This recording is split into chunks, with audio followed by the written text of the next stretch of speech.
صلاح الدین ایوبی نے صلیبیوں کے غیر معمولی طور پر مستحکم کرک پر ایسی بے خبری میں حملہ کیا تھا کہ صلیبیوں کو اس وقت خبر ہوئی جب سلطان ایوبی کی فوج کرک کو محاصرے میں لے چکی تھی، لیکن محاصرہ مکمل نہیں تھا۔ یہ سے طرفہ محاصرہ تھا۔ جاسوسوں نے سلطان ایوبی کو یقین دلایا تھا کہ کرک شہر کے مسلمان باشندے ان چھاپہ ماروں کے ساتھ، جنہیں سلطان ایوبی نے پہلے ہی شہر میں داخل کر دیا تھا، اندر سے قلعے کی دیوار توڑ دیں گے۔ محاصرے کے چوتھے پانچویں روز سے ایک جاسوس نے باہر آ کر سلطان ایوبی کو یہ اطلاع دی کہ تمام چھاپہ مار اور چند ایک مسلمان شہری دیوار توڑنے کی کوشش میں شہید ہو گئے ہیں۔ ان میں مسلمان لڑکیاں بھی تھیں اور ان میں ایک عیسائی لڑکی بھی شامل ہو گئی تھی۔ سلطان ایوبی کو یہ بھی بتایا گیا کہ کسی ایمان فروش مسلمان نے اس جان باز جماعت میں شامل ہو کر دشمن کو اطلاع دے دی تھی، جس کے نتیجے میں دشمن نے گھات لگائی اور ساری کی ساری جماعت کو شہید کر دیا۔ یہ اطلاع بھی دی گئی کہ اب اندر سے دیوار توڑنے کی امیدیں ختم ہو چکی ہیں۔ امیدیں ختم ہونی ہی تھی۔ صلیبیوں نے جب دیکھا کہ دیوار توڑنے والوں میں کرک کے مسلمان نوجوان اور لڑکیوں کی لاشیں تھیں تو انہوں نے مسلمانوں کی پکڑ دکڑ اندھا دھند شروع کر دی۔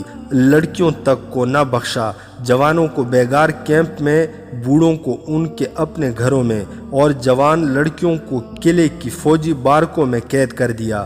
ان میں سے کچھ لڑکیوں نے خودکشی بھی کر لی تھی، کیونکہ وہ جانتی تھی کہ کفار ان کے ساتھ کیا سلوک کریں گے۔ صلاح الدین ایوبی کو بھی یہی غم کھانے لگا کہ کرک کے مسلمانوں کو یہ قربانی بہت مہنگی پڑے گی۔ اس نے جب ان جان بازوں کی خبر سنی تو اپنے نائبین سے کہا، یہ کارستانی صرف ایک ایمان فروش مسلمان کی ہے۔ اس ایک غدار نے اسلام کی اتنی بڑی فوج کو بے بس کر دیا ہے۔ ایک وہ ہیں جنہوں نے اللہ کے نام پر جانیں قربان کر دی، ایک یہ مسلمان ہیں جنہوں نے اللہ کا ایمان کفار کے قدموں میں رکھ دیا ہے۔ یہ غدار اسلام کی تاریخ کا رخ پھیر رہے ہیں۔ سلطان ایوبی غصے سے اٹھ کھڑا ہوا اور اپنی ران پر گھونسا مار کر بولا، میں کرک کو بہت جلدی فتح کروں گا اور ان غداروں کو سزا دوں گا۔ سلطان ایوبی کی انٹیلیجنس کا افسر زاہدان خیمے میں داخل ہوا۔ اس وقت سلطان ایوبی کہہ رہا تھا، آج رات کو محاصرہ مکمل ہو جانا چاہیے۔ میں آپ کو ابھی بتاتا ہوں کہ کون سے دستے کرک کے پیچھے بھیجے جائیں۔ مداخلت کی معافی چاہتا ہوں امیر مصر، زاہدان نے کہا، اب شاید آپ محاصرہ مکمل نہیں کر سکیں گے۔ ہم نے کچھ وقت ضائع کر دیا ہے۔ کیا تم کوئی نئی خبر لائے ہو؟ سلطان صلاح الدین ایوبی نے اسے پوچھا۔ آپ نے جس کامیابی سے دشمن کو بے خبری میں آن لیا تھا، اس سے آپ پورا فائدہ نہیں اٹھا سکے، زاہدان نے جواب دیا۔ وہ ایسے بے دھڑک انداز سے بول رہا تھا جیسے اپنے سے چھوٹے عہدے کے آدمی کو ہدایات دے رہا ہو۔ سلطان ایوبی نے اپنے تمام سینئر اور جونیئر کمانڈروں اور تمام شعبوں کے سربراہوں سے کہہ رکھا تھا کہ وہ اسے بادشاہ سمجھ کر فرشی سلام نہ کیا کرے، مشورے دلیری اور خود اعتمادی سے دے اور نکتہ چینی کھل کر کیا کرے۔ زاہدان انہی ہدایات پر چل رہا تھا۔ اس کے علاوہ وہ انٹیلیجنس کا سربراہ تھا۔ اس کی حیثیت ایسی آنکھ کی سی تھی جو اندھیروں میں بھی دیکھ لیتی تھی، اور وہ ایسا کان تھا جو اپنے جاسوسوں کے ذریعے سینکڑوں میل دور دشمن کی سرگوشیاں بھی سن لیا کرتا تھا۔ سلطان ایوبی کو اس کی اہمیت کا احساس تھا۔ وہ جانتا تھا کہ کامیاب جاسوسی کے بغیر جنگ نہیں جیتی جا سکتی، خصوصاً اس صورتحال میں جہاں صلیبیوں نے سلطنت اسلامیہ میں جاسوسوں اور تخریب کاروں کا جال بچھا رکھا تھا۔ سلطان ایوبی کو نہایت اعلیٰ اور غیر معمولی طور پر ذہین تجربہ کار جاسوسوں کی ضرورت تھی۔ اس میدان میں وہ پوری طرح کامیاب تھا۔ اس کی انٹیلیجنس کے 3 افسر، علی بن سفیان اور اس کے 2 نائب حسن بن عبداللہ اور زاہدان، جان باز قسم کے سراغ رساں اور جاسوس تھے۔ انہوں نے اس محاذ پر صلیبیوں کے کئی وار بیکار کیے تھے۔ آپ کو معلوم تھا کہ صلیبیوں نے جہاں کرک کا دفاع مضبوط کر رکھا ہے، وہاں بہت سی فوج کرک سے دور خیمہ زن کر رکھی ہے، زاہدان نے کہا۔ آپ کو یہ بھی بتا دیا گیا تھا کہ اس فوج کو باہر سے محاصرہ توڑنے کے لیے استعمال کیا جائے گا۔ جاسوسوں کی اطلاعیں صاف بتا رہی تھی کہ اب صلیبی قلعے سے باہر لڑیں گے، پھر بھی آپ نے فوری طور پر محاصرہ مکمل نہیں کیا۔ اس سے دشمن نے فائدہ اٹھا لیا ہے۔ تو کیا انہوں نے حملہ کر دیا ہے؟ سلطان ایوبی نے بےتابی سے پوچھا۔ آج شام تک ان کی فوج اس مقام پر آ جائے گی جہاں ہماری کوئی فوج نہیں، زاہدان نے جواب دیا۔ میرے جاسوس جو اطلاعیں لائے ہیں وہ یہ ہیں کہ صلیبی فوج گھڑ سوار اور شتر سوار ہوگی، پیادہ دستے بہت کم ہیں۔ وہ محاصرے کی جگہ پر آ جائیں گے اور دائیں بائیں حملہ کریں گے۔ اس کا نتیجہ اس کے سوا اور کیا ہو سکتا ہے کہ ہمارا محاصرہ ٹوٹ جائے گا۔ صلیبیوں کی تعداد بھی زیادہ بتائی جاتی ہے۔ میں تمہیں اور تمہارے جاسوسوں کو خراج تحسین پیش کرتا ہوں جو یہ اطلاعیں لائے ہیں، سلطان ایوبی نے کہا۔ میں جانتا ہوں کام کتنا دشوار اور خطرناک ہے۔ میں تم سب کو یقین دلاتا ہوں کہ صلیبی ہمارے محاصرے کا جو خلا پور کرنے اور محاصرہ توڑنے آ رہے ہیں، میں انہیں اسی خلا میں گم کر دوں گا۔ مجھے اللہ کی مدد پر بھروسہ ہے۔ اگر تم میں کوئی غدار نہیں تو اللہ تمہیں فتح عطا کرے گا۔ ابھی وقت ہے، ایک نائب سالار نے کہا۔ اگر آپ حکم دیں تو ہم محفوظہ کے 3-4 دستے صلیبیوں کے پہنچنے سے پہلے بھیج دیتے ہیں۔ محاصرے کا خلا پر ہو جائے گا اور صلیبیوں کا حملہ ناکام ہو جائے گا۔ سلطان ایوبی کے چہرے پر پریشانی یا اضطراب کا ہلکا سا تاثر بھی نہیں تھا۔ اس نے زاہدان سے پوچھا، اگر تمہاری اطلاع بالکل صحیح ہے تو کیا تم بتا سکتے ہو کہ صلیبی فوج کس وقت حملے کے مقام پر پہنچے گی؟ ان کی پیش قدمی خاصی تیز ہے، زاہدان نے جواب دیا۔ ان کے ساتھ خیمے اور رسد نہیں آ رہی، وہ پیچھے آ رہی ہے۔ اس سے ظاہر ہوتا ہے کہ وہ راستے میں کوئی پڑاؤ نہیں کریں گے۔ اگر وہ اس رفتار پر آتے رہے تو رات گہری ہونے تک پہنچ جائیں گے۔ خدا کرے کہ وہ راستے میں نہ رکیں، سلطان ایوبی نے کہا، مگر وہ تھکے ہوئے اور بھوکے پیاسے گھوڑوں اور اونٹوں کے ساتھ حملہ نہیں کریں گے۔ حملے کے مقام پر اگر جانوروں کو آرام اور خوراک دیں گے، اس دوران وہ دیکھیں گے کہ ہم نے جو محاصرہ کر رکھا ہے اس میں خلا ہے یا نہیں۔ صلیبی اتنے کوڑ مغز نہیں کہ ایسی پیش قدمی اور پیش بندی نہ کریں۔ سلطان ایوبی نے اپنے عملے کے 2-3 حکام کو بلایا اور انہیں نئی صورتحال سے آگاہ کر کے کہا، صلیبی ہمارے جال میں آ رہے ہیں۔ قلعے کے عقب میں ہم نے محاصرے میں جو خلا چھوڑ دیا ہے اسے اور زیادہ کھلا کر دو۔ دائیں اور بائیں کے دستوں سے کہہ دو کہ ان پر عقب سے حملہ آ رہا ہے۔ اپنے پہلوؤں کو مضبوط کر لیں اور دشمن کو اپنے درمیان آنے دیں۔ کوئی تیر انداز حکم کے بغیر کمان سے تیر نہ نکالے۔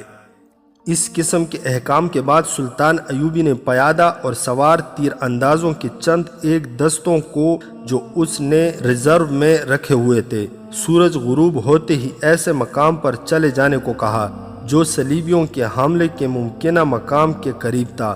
وہ علاقہ میدانی نہیں تھا اور صحرا کی طرح ریتیلا بھی نہیں تھا، وہ ٹیلوں، چٹانوں اور گھاٹیوں کا علاقہ تھا۔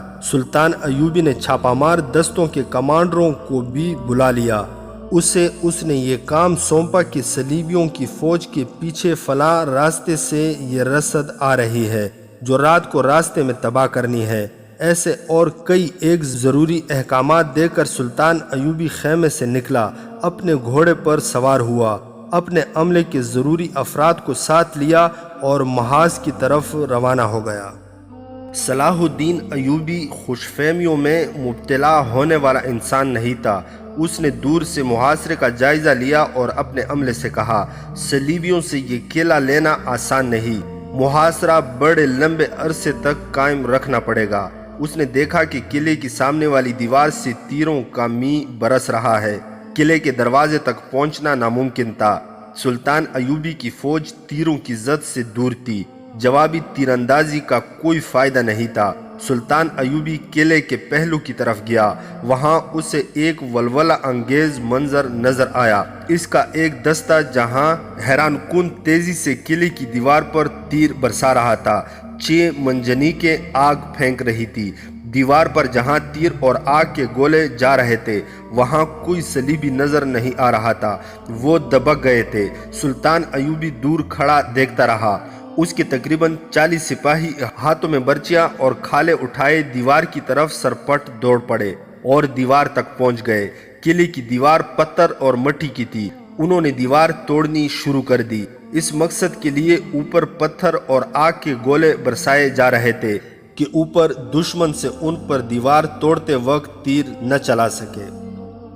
سلطان ایوبی کے منہ سے بے اختیار نکلا آفرین، مگر اس کی آنکھیں ٹھہر گئی۔ قلعے کی دیوار پر للکار سنائی دی، عین اس جگہ کے اوپر سے جہاں سلطان ایوبی کے جانباز دیوار توڑ رہے تھے۔ بہت سے صلیبیوں کے سر اور کندھے نظر آئے، پھر بڑے بڑے ڈول اور ڈرم نظر آئے، یہ الٹا دیے گئے۔ ان میں سے جلتی ہوئی لکڑیاں اور انگارے نکلے جو ان مجاہدین پر گرے جو نیچے دیوار توڑ رہے تھے۔ مجاہدین نے آگے جا کر تیر برسانے شروع کر دیے، جن میں متعدد صلیبی گھائل ہو گئے۔ دیوار کی کسی اور طرف سے تیر آئے جنہوں نے مجاہدین تیر اندازوں کو زخمی اور شہید کر دیا۔ پھر دونوں طرف سے اس قدر تیر برسنے لگے کہ ہوا میں اڑتے ہوئے تیروں کا جال تن گیا۔ جانباز دیوار توڑ رہے تھے۔ یہ کام آسان نہیں تھا کیونکہ دیوار بہت ہی چوڑی تھی، نیچے سے اس کی چوڑائی اوپر کی نسبت زیادہ تھی۔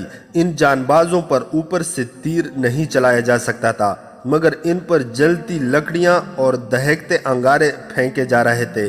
آگ کے ڈول اور ڈرم پھینکنے والوں میں بظاہر کوئی بھی مسلمان تیر اندازوں سے بچ کر نہیں جاتا تھا، لیکن وہ تیر کاکر گرنے سے پہلے آگ انڈیل دیتے تھے۔ نیچے یہ عالم تھا کہ آگ بھڑک رہی تھی اور دیوار توڑنے والے شعلوں اور انگاروں میں بھی دیوار توڑ رہے تھے۔ تیروں کا تبادلہ ہو رہا تھا۔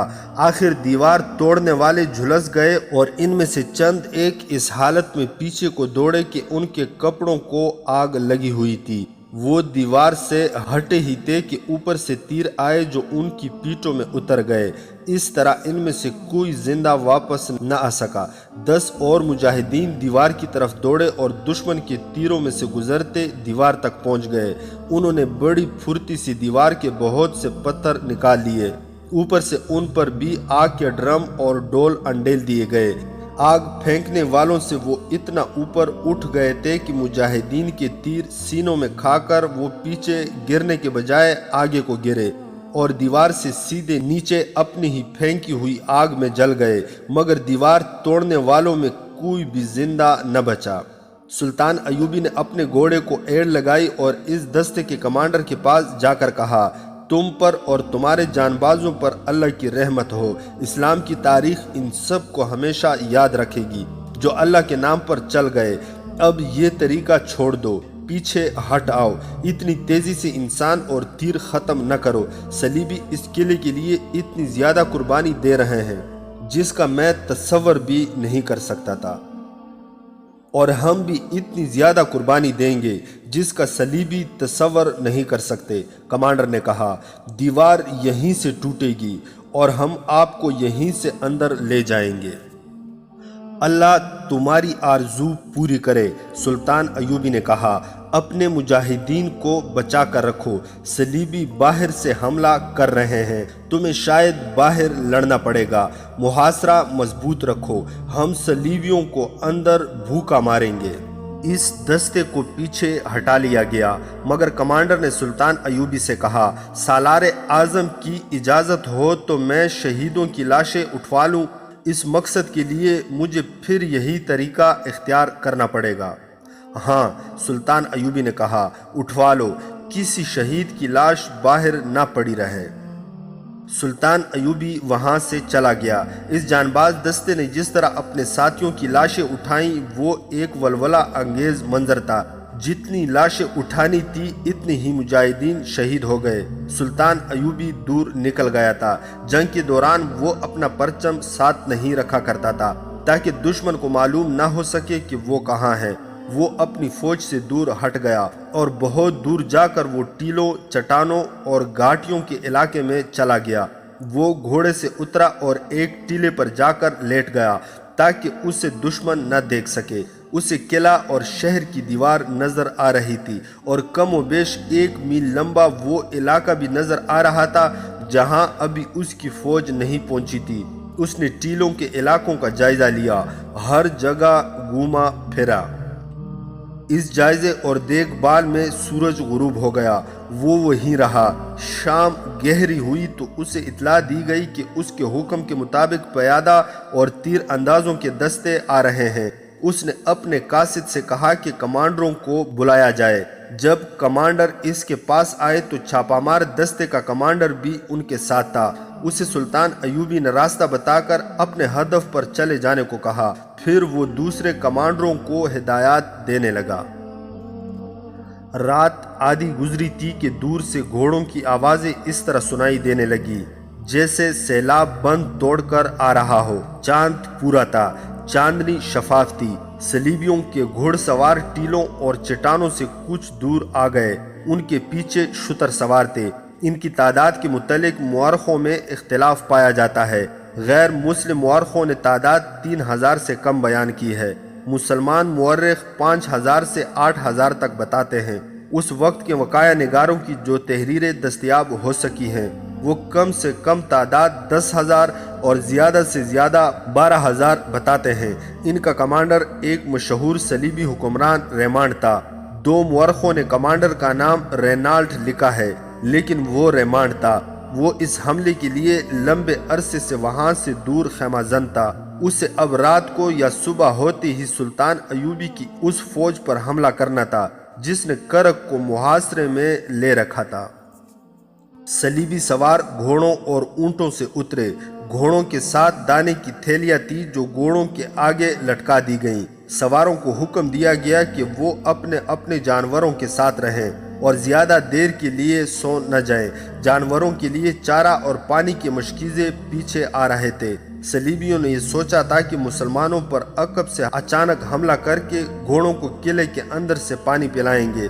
سلطان ایوبی کے دیدبان صلیبیوں کو بڑی اچھی طرح دیکھ رہے تھے اور گھبرا بھی رہے تھے کیونکہ صلیبیوں کی طاقت بہت زیادہ تھی۔ اتنی زیادہ طاقت سے وہ محاصرہ توڑ سکتے تھے۔ سحر ابھی دھندلی تھی۔ صلیبیوں کو سوار ہونے، برچھیاں اور تلواریں تیار رکھنے کا حکم ملا۔ یہ دراصل حملے کا حکم تھا۔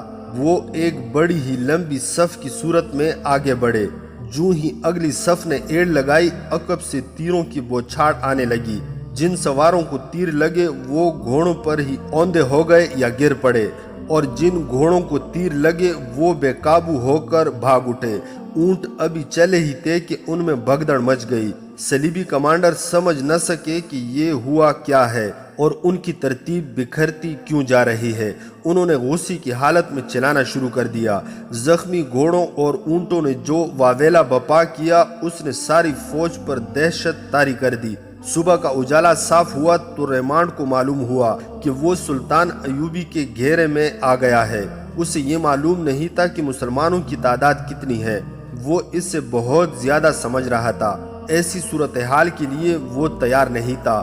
اس نے حملہ رکوا دیا، لیکن اس کے سواروں کی اگلی صف اس خلا کے قریب پہنچ چکی تھی جہاں اس پورے لشکر کو پہنچنا تھا۔ محاصرے والی فوج کو پہلے ہی سے خبردار کر دیا گیا تھا۔ وہ اس حملے کے استقبال کے لیے تیار تھی۔ اس کے مجاہدین نے گرد کے بادل زمین سے اٹھتے اور اپنی طرف آتے دیکھے تو وہ تیار ہو گئے۔ گرد قریب کو آئی تو اس میں سے گھوڑ سوار نمودار ہوئے۔ مجاہدین نے اپنے آپ کو حملہ روکنے کی ترتیب میں کر لیا۔ وہ دائیں اور بائیں تھے۔ جو ہی گھوڑے ان کے درمیان آئے، مجاہدین پہلو سے ان پر ٹوٹ پڑے۔ تب صلیبی سواروں کو احساس ہوا کہ وہ اپنے لشکر سے کٹ گئے ہیں اور ان کا لشکر اپنی جگہ سے چلا ہی نہیں۔ سلطان ایوبی اس معرکے کی کمان اور نگرانی خود کر رہا تھا۔ صلیبی پیچھے کو مڑے تاکہ مقابلہ کرے، لیکن سلطان ایوبی نے انہیں یہ چال چل کر بہت مایوس کیا کہ صلیبیوں کا کوئی دستہ سرپٹ رفتار سے کسی طرف سے حملہ کرتا تو آگے مزاحمت نہیں ملتی تھی۔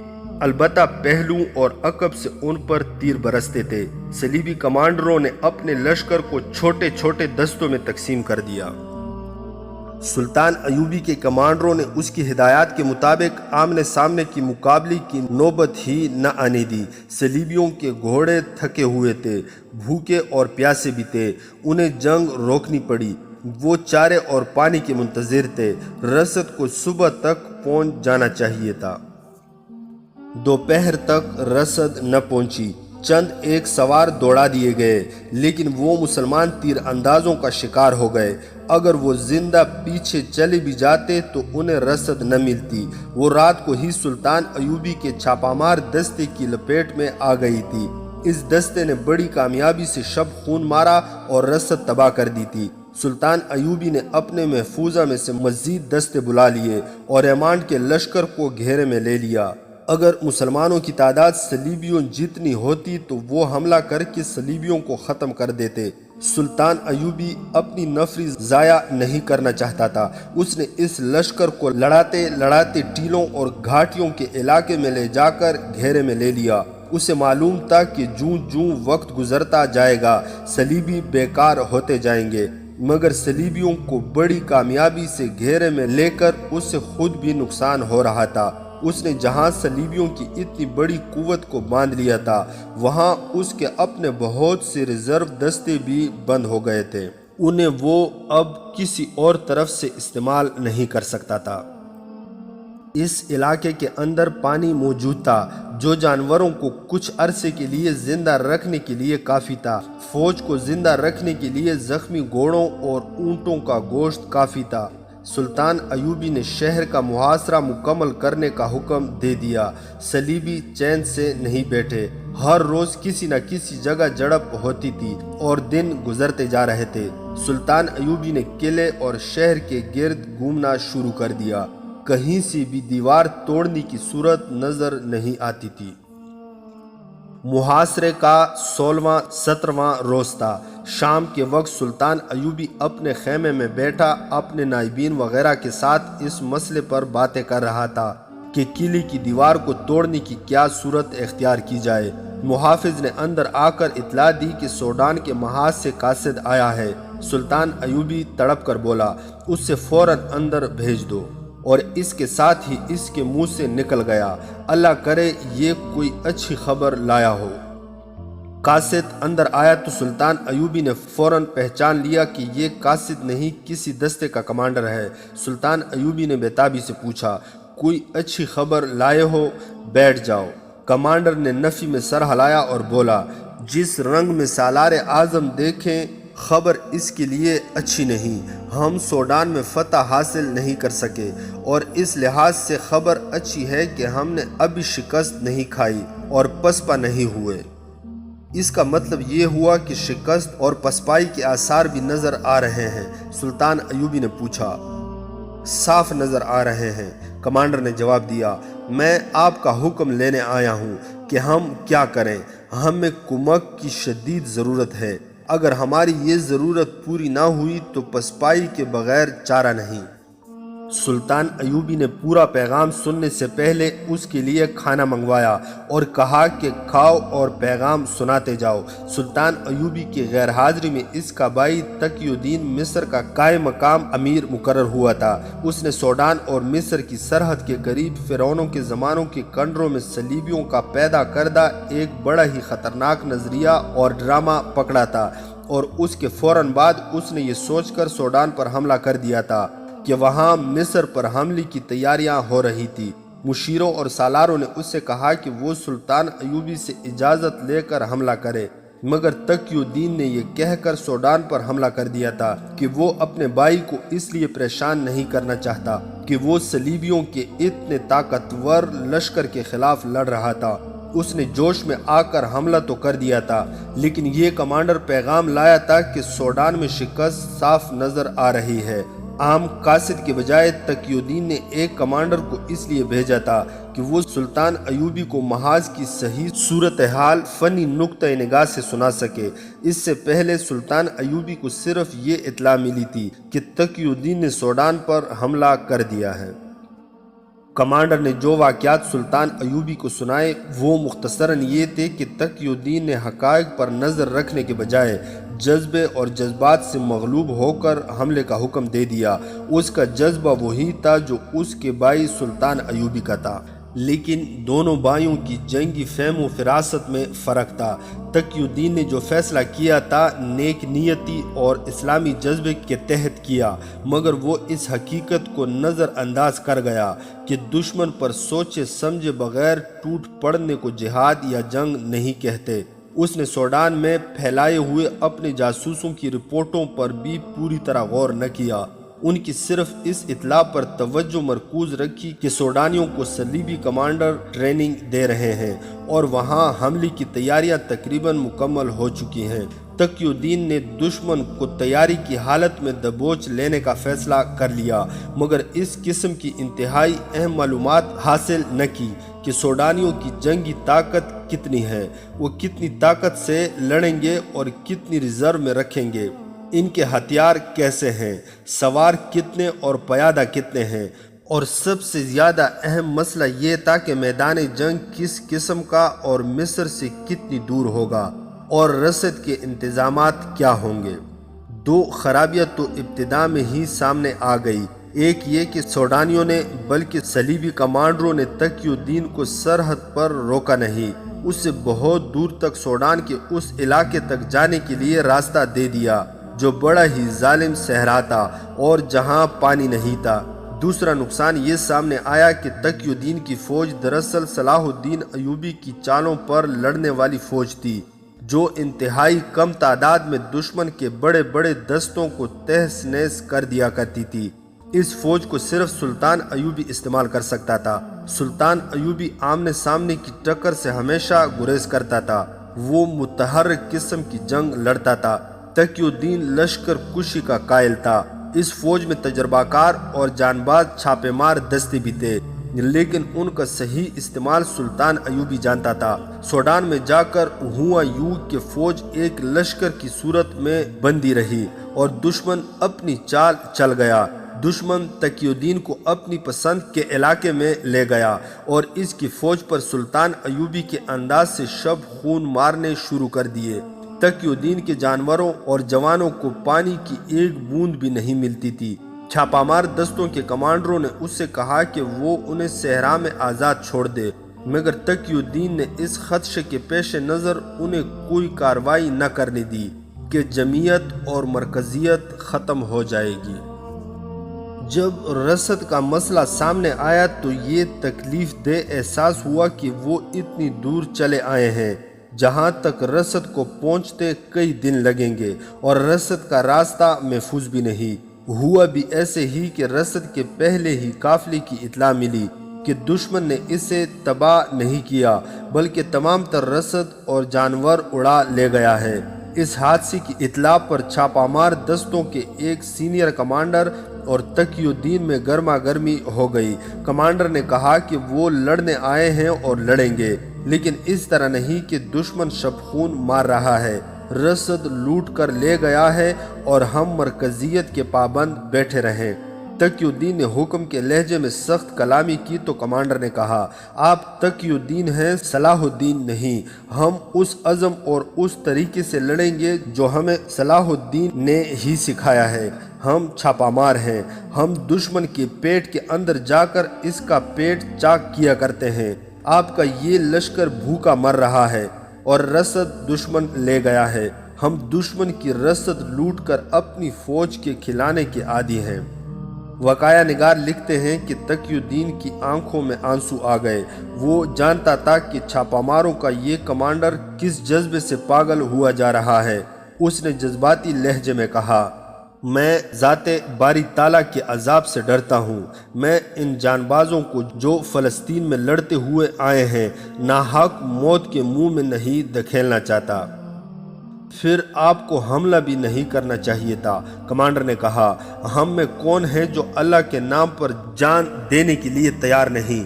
ہم موت کے منہ میں آ چکے ہیں اور یہی مسلمان کی شان ہے کہ وہ موت کے منہ میں جا کر اپنے آپ کو اللہ کے قریب محسوس کرتا ہے۔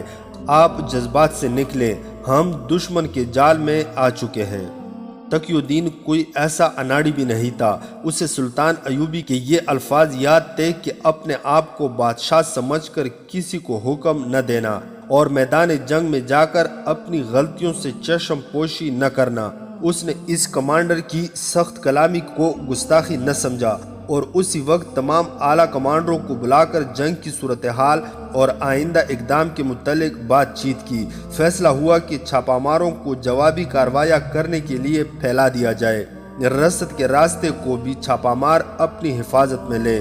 فوج کے متعلق یہ فیصلہ ہوا کہ اسے 3 حصوں میں تقسیم کر کے دشمن پر 3 اطراف سے حملہ کیا جائے۔ تقی الدین نے اپنے پاس جو محفوظہ رکھا وہ خاصا کم تھا۔ اس تقسیم اور ترتیب سے یہ فائدہ ہوا کہ فوج اس علاقے سے نکل گئی جہاں پانی نہیں تھا، ریت اور ٹیلوں کا سمندر تھا، مگر فوج بکھر گئی۔ دشمن نے 3 حصوں پر حملہ کر کے انہیں اور زیادہ بکھیر دیا۔ جانی نقصان بہت ہونے لگا۔ نہایت تیزی سے کمانڈروں نے اپنے اپنے دستوں کو الگ کر کے اسی نوعیت کی جنگ شروع کر دی جو انہیں سلطان ایوبی نے سکھائی تھی، مگر صاف پتہ چل رہا تھا کہ وہ جیت نہیں سکیں گے۔ انہوں نے جذبہ قائم رکھا۔ رسد اور کمک کا سوال ہی ختم ہو گیا تھا۔ وہ شبخون مارتے اور کھانے پینے کے لیے کچھ حاصل کر لیتے تھے۔ چھاپہ مار دستے نہایت جان بازی سے شب خون مارتے اور دشمن کا نقصان کرتے اور جو ہاتھ لگتا وہ مختلف دستوں تک پہنچا دیتے تھے۔ مرکزی کمان ختم ہو چکی تھی۔ تقی الدین اپنے عملے کے ساتھ بھاگتا دوڑتا رہتا تھا۔ جذبے کی حد تک وہ مطمئن تھا۔ اسے کہیں سے بھی اطلاع نہ ملی کہ کسی دستے یا جماعت نے ہتھیار ڈال دیے ہوں۔ جنگ چھوٹے چھوٹے معرکوں اور جھڑپوں میں تقسیم ہوتے ہوتے آدھے سوڈان تک پھیل گئی۔ مسلمان کمانڈروں نے فردن یہ فیصلہ کر لیا کہ وہ چھاپہ مار قسم کی جنگ لڑتے رہیں گے، سوڈان سے نکلیں گے نہیں۔ دشمن کا نقصان بھی ہو رہا تھا۔ ایک وقت آ گیا جب دشمن پریشان ہو گیا کہ مسلمانوں کو سوڈان سے کس طرح نکالا جائے۔ مسلمان فوجی صحراؤں، بیابانوں اور دیہاتی آبادیوں میں پھیل گئے۔ اب مرکز کو یہ بھی پتہ نہیں چلتا تھا کہ جانی نقصان کتنا ہو چکا ہے اور کتنی نفری باقی ہے۔ یہ اندازہ ضرور ہو رہا تھا کہ دشمن بھی مصیبت میں مبتلا ہے اور اب وہ مصر پر حملہ نہیں کر سکے گا، مگر اس طریقہ جنگ سے کوئی ٹھوس فائدہ حاصل نہیں کیا جا سکتا تھا، کوئی علاقہ فتح نہیں کیا جا سکتا تھا، فوج مرتی جا رہی تھی۔ ان حالات میں تقی الدین نے سلطان ایوبی کو اپنے ایک کمانڈر کی زبانی پیغام بھیجا۔ اس نے کہا کہ سوڈان کی مہم صرف اس صورت میں کامیاب ہو سکتی ہے کہ اسے کمک مل جائے۔ اس کی تمام فوج چھاپہ مار پارٹیوں میں بٹ گئی اور ان پارٹیوں کی کارروائیوں سے فائدہ اٹھانے کے لیے مزید فوج کی ضرورت تھی۔ تقی الدین نے سلطان ایوبی سے پوچھا تھا کہ کمک نہ مل سکے تو کیا وہ سوڈان میں بکھری ہوئی فوج کو یکجا کر کے مصر واپس آ جائے۔ مصر میں جو فوج تھی وہ مصر کے اندرونی حالات اور سرحدوں کی حفاظت کے لیے بھی ناکافی تھی۔ اسے محاذ پر لے جانے کا سوال ہی پیدا نہیں ہوتا تھا۔ سلطان ایوبی پسپائی کا قائل نہیں تھا۔ اس کے لیے یہ فیصلہ کرنا مشکل ہو گیا کہ وہ اپنے بھائی کو پسپائی کا حکم دے یا نہیں، لیکن حقائق اسے مجبور کر رہے تھے۔ وہ کمک نہیں دے سکتا تھا، خود کمک کی ضرورت محسوس کر رہا تھا۔ وہ گہری سوچ میں کھو گیا۔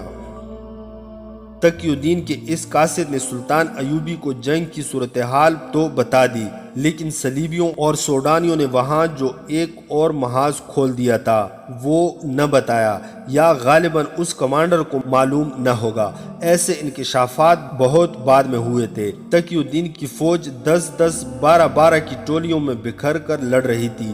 بعض علاقوں میں خانہ بدوشوں کے جھونپڑے اور خیمے بھی تھے، بعض جگہ ہری بھری اور سرسبز بھی تھی، اور بیشتر علاقے بنجر اور ویران ریگستان تھے۔ ایک شام 3 چھاپہ مار مجاہدین واپس اپنے ایک سینئر کمانڈر کے پاس آئے۔ ان میں 2 زخمی تھے۔ انہوں نے سنایا کہ ان کی پارٹی میں 21 افراد تھے اور 22واں پارٹی کمانڈر تھا۔ دن کے وقت یہ پارٹی ایک جگہ چھپی ہوئی تھی۔ پارٹی کمانڈر ادھر ادھر اس طرح ٹہل رہا تھا جیسے پہرا دے رہا ہو یا کسی کی راہ دیکھ رہا ہو۔ ایک سوڈانی شتر سوار گزرا اور پارٹی کمانڈر کو دیکھ کر رک گیا۔ کمانڈر اس کے پاس گیا اور معلوم نہیں اس کے ساتھ کیا باتیں کی۔ شتر سوار چلا گیا تو پارٹی کمانڈر نے اپنے 21 جانبازوں کو یہ خوشخبری سنائی کہ 2 میل دور ایک گاؤں ہے جہاں مسلمان رہتے ہیں۔ اس شتر سوار نے پارٹی کو اپنے گاؤں میں مدعو کیا۔ رات کو گاؤں والے پارٹی کو اپنا مہمان رکھیں گے اور دشمن کی ایک جمعیت کی جگہ بھی بتائیں گے۔ تمام جانباز بہت خوش ہوئے۔ کھانا دانا ملنے کے علاوہ دشمن پر حملے کا موقع بھی مل رہا تھا۔ سورج غروب ہوتے ہی یہ سب اس گاؤں کی طرف چل دیے۔ وہاں جا کے دیکھا کہ صرف 3 جھونپڑے تھے، ادھر ادھر درخت تھے اور پانی بھی تھا۔ سپاہیوں کو جھونپڑوں کے باہر ڈیرے ڈالنے کو کہا گیا۔ پارٹی کمانڈر ایک جھونپڑے میں چلا گیا۔ باہر مشعلیں جلا دی گئیں اور سب کو کھانا دیا گیا۔ پارٹی کمانڈر نے کہا کہ سب سو جاؤ، حملے کے وقت انہیں جگا لیا جائے گا۔ تھکے ہوئے سپاہی سو گئے۔ یہ 3 جو واپس آئے ان میں سے ایک سو نہ سکا۔ اس کی آنکھ کھل گئی۔ اسے ایک جھونپڑے میں عورتوں کے کہکوں کی آوازیں سنائی دی۔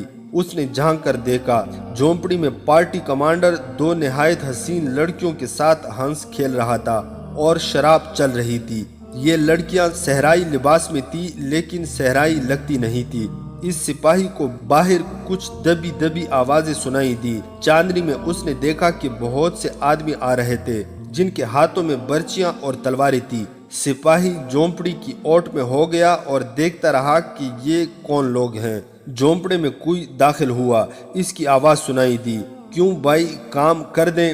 پارٹی کمانڈر نے کہا، تم آ گئے ہو، سب سوئے ہوئے ہیں، ختم کر دو۔ اور لڑکیوں کے کہکے سنائی دیے۔ وہ آدمی آ رہے تھے، سوئی ہوئی پارٹی پر ٹوٹ پڑے۔ کچھ تو سوتے میں ختم ہو گئے اور جو جاگ اٹھے انہوں نے مقابلہ کیا۔ یہ سپاہی چھپا ہوا دیکھتا رہا۔ اسے اپنے 2 ساتھی بھاگتے نظر آئے۔ موقع دیکھ کر یہ سپاہی بھی بھاگ اٹھا اور اپنے 2 ساتھیوں سے جا ملا۔ وہ دونوں زخمی تھے، کسی نے ان کا تعاقب نہ کیا۔ یہ معلوم نہ ہو سکا کہ پارٹی کمانڈر شتر سوار کے دیے ہوئے لالچ میں آ گیا تھا یا وہ پہلے ہی سے دشمن کا ایجنٹ تھا اور اپنے آدمیوں کو مروانے کا موقع دیکھ رہا تھا۔ بہرحال یہ انکشاف ہوا کہ دشمن نے بکھرے ہوئے مسلمان دستوں کو ختم کرنے یا اپنے ہاتھ میں کرنے کے لیے لڑکیوں کو استعمال کرنا شروع کر دیا ہے۔ دشمن انسانی فطرت کی کمزوریوں کو استعمال کر رہا تھا۔ ان حالات میں لڑنے والے سپاہی کو پیٹ اور جنس کی بھوک بہت پریشان کیا کرتی ہے۔ دشمن مجاہدین کو ڈھونڈ ڈھونڈ کر حملے الگ کر رہا تھا اور نفسیاتی ہتھیار بھی استعمال کر رہا تھا۔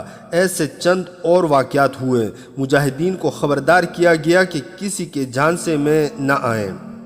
ایسے بہت سے واقعات میں ایک واقعہ قابل ذکر ہے۔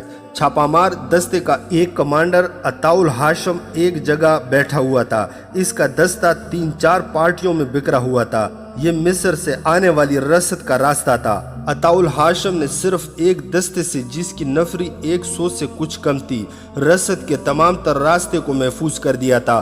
رسد پر چھاپا مارنے والے دشمن کا اس نے بہت نقصان کیا تھا۔ اس کے جانباز اچانک جھپٹ پڑے تھے۔ سوڈانیوں نے انہیں ختم کرنے کے بہت جتن کیے لیکن 5-6 جانبازوں کو شہید کرنے کے سوا کوئی کامیابی حاصل نہ کر سکے۔ عطاء الہاشم ٹیلوں میں ڈھکی ہوئی ایک جگہ بیٹھا ہوا تھا۔ اس کے ساتھ 6-7 جانباز تھے۔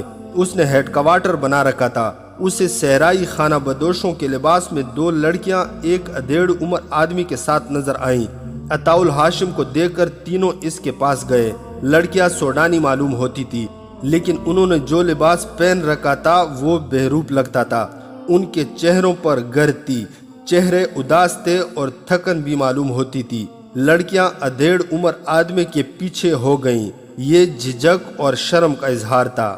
اس آدمی نے کچھ مصری اور کچھ سوڈانی زبان میں کہا کہ وہ مسلمان ہیں اور یہ دونوں اس کی بیٹیاں ہیں، بھوک سے مر رہے ہیں۔ اس نے کھانے کے لیے کچھ مانگا۔ عطاء الہاشم سوڈان کی زبان جانتا تھا، وہ چھاپا مار تھا۔ سوڈانی علاقے میں کمانڈو کارروائیوں کی کامیابی کے لیے اس نے سوڈانی زبان سیکھی تھی۔ اس کے پاس خوراک کی کمی نہیں تھی، وہ رسد کا محافظ تھا۔ 2-3 بار رسد گزری تھی جس میں سے اس نے اپنے دستے کے لیے بہت سا راشن پانی اپنے پاس رکھ لیا تھا۔ اس نے ان تینوں کو کھانا دیا اور پوچھا کہ وہ کہاں سے آئے ہیں اور کہاں جا رہے ہیں۔